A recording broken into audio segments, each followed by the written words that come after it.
Halo teman-teman semua, perkenalkan kami dari kelompok 3, 12 IPS 3. Pada kesempatan kali ini, kelompok kami akan menjelaskan materi tentang penyajian data dalam statistika. Yuk kita simak bersama. Berikut anggota kelompok kami. Yang pertama, saya Dian Astarina, absen 8. Kedua, Fiori Salsabila Aisyah Hakim, absen 12. Ketiga, Luki Diah Ayuningsih, absen 19. Keempat, Viviana Nita Suhendra, absen 34. Selanjutnya yaitu pengertian. Penyajian data atau statistik adalah metode yang berkaitan dengan pengumpulan dan penyajian suatu kumpulan data sehingga memberikan informasi yang berguna. Statistika deskriptif memberikan informasi hanya mengenai data yang dipunyai dan sama sekali tidak menarik inferensi atau kesimpulan apapun tentang data tersebut. Nah, penyajian data ini dibagi menjadi dua, yaitu ada data tunggal dan data kelompok. Data tunggal meliputi tabel, diagram batang, diagram lingkaran, dan diagram garis. Sedangkan data kelompok meliputi tabel distribusi frekuensi, histogram, poligon, dan OGIF. Baik, selanjutnya kita akan membahas beberapa contoh soal dari data tunggal. Soal yang pertama menggunakan penyajian jenis tabel. Penyajian data tunggal dalam bentuk tabel ini langsung melibatkan frekuensinya masing-masing.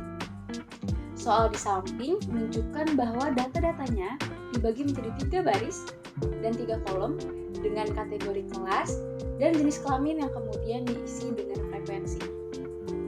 Soal selanjutnya menggunakan diagram batang.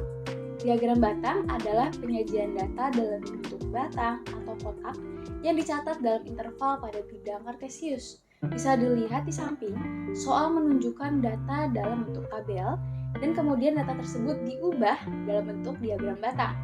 Kolom-kolom di tabel dijadikan kategori berbentuk horizontal dan vertikal, kemudian frekuensi digambar mengikuti garis bidang yang ada. Yang terakhir adalah diagram garis. Diagram ini biasa digunakan untuk menggambarkan keadaan yang berkesinambungan sehingga garis digambar saling menyambung. Bisa dilihat di contoh sebelah saya, tabel soal menunjukkan bulan dan jumlah pemakaian listrik suatu perusahaan. Tabel tersebut kemudian diubah menjadi diagram garis. Diagram lingkaran ini diagram penyajian data dalam bentuk lingkaran. Bagian daerah lingkaran menunjukkan bagian-bagian atau persen dari keseluruhan. Tabel ini menunjukkan banyaknya siswa di Jakarta pada tahun 2020. Jumlah seluruh siswa ada 1.000 orang dengan kategori SD, SMP, dan SMA. Di dalam data ini, banyaknya siswa SD ada 175 orang, SMP ada 600 orang, dan SMA ada 225 orang. Rumus untuk memasukkan ke dalam diagram lingkaran yaitu banyaknya nilai A dibagi dengan jumlah seluruh siswa. Contohnya untuk kategori SD, banyaknya nilai A-nya itu 175 dibagi jumlah seluruh siswanya itu ada 1.000. Jadi hasilnya 17,5.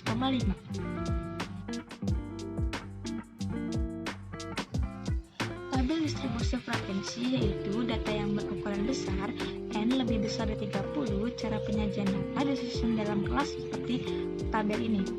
Untuk mencari tepi bawah yaitu selalu dikurang 0,5, untuk mencari tepi atas ditambah 0,5. Contoh untuk mencari tepi bawah dengan interval kelas 16 sampai 25, maka 16 dikurang 0,5 jadinya 15,5. Histogram adalah diagram yang menyajikan data dengan bentuk batang dan berempitan sumbu X yaitu tepi bawah, sumbu Y yaitu frekuensi. Tepi kelas digunakan untuk menentukan titik tengah. Lalu di sini udah ada gambar tabel dan diagram batangnya. Dan di atas ini udah ada rumus-rumusnya. Contoh salah satu mengerjakan rumusnya mencari nilai tengah, yaitu setengah dikali tepi bawah ditambah tepi atas. Setengah dikali 47,5 ditambah 89,5. Setengah dikali 137, maka hasilnya 68,5. Poligon merupakan bentuk penyajian frekuensi kumulatif dari suatu data kelompok. Poligon merupakan diagram garis yang menghubungkan setiap titik tengah batang bagian atas dari suatu histogram dan batang-batangnya yang dihapus.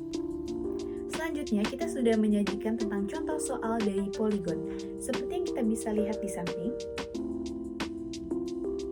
hasil pengukuran 100 siswa dari SMP 1 disajikan dalam data bergolong. Sajikan data tersebut dalam bentuk poligon.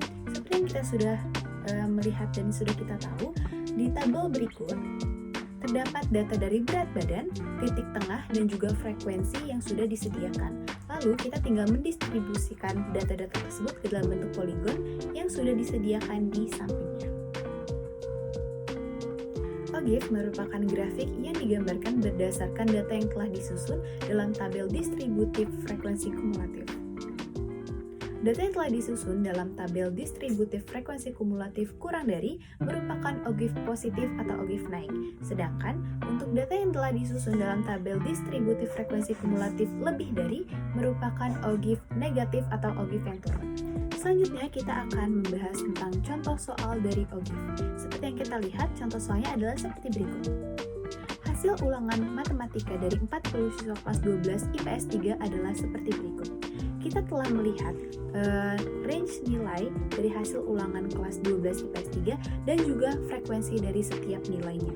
Kemudian, kita bisa mencari frekuensi kumulatif kurang dari dan juga frekuensi kumulatif lebih dari. Setelah itu, hal tersebut akan menuntun kita dalam membuat OGIF seperti yang sudah disajikan dalam bentuk di samping.